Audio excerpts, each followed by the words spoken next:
Good afternoon. This is First Look from Washington. I'm Jim McGlinchy, and I'm the senior broadcast producer on the CBS Evening News with Katie Couric. And Katie's here in Washington with us today for the funeral of Gerald Ford, our 38th President of the United States. And it's sort of a special day. When these things happen, the whole town becomes a setting for a ceremony. And today's was one of those. It was low-keyed, but it was very dignified. And Katie's going to have all of that for us on the evening news tonight. The funeral service up at the cathedral. A lot of presidents, former presidents spoke. But we also got to thinking about the Ford kids. They were probably kids when we were kids. And looking at them now, they're all grown up. And Thalia Assuras is here with me, and she's going to prepare a little piece on the kids today. What are you learning?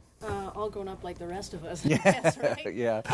Well, I think what I learned most of all just watching them through the funeral services is how very, very close they are. And Susan Ford and her younger brother Stephen, they're about not even 18 months apart in age. They're very close together this morning. Susan gave her brother Stephen a tissue to deal with the tears as they were standing in the Capitol steps.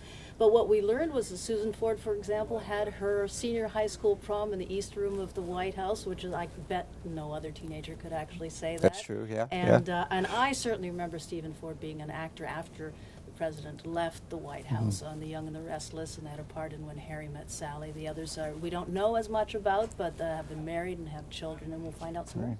And we first started really noticing the children at this, and again I say children, these are adults now really, yes. But we first started noticing them when they showed up at the head of the reception line in the Capitol next to their father's coffin, saying thank you to people and shaking hands, which was a very nice gesture, it seems, on their part.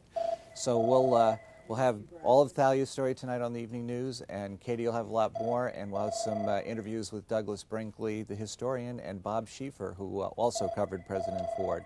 So hope you watch. Thanks.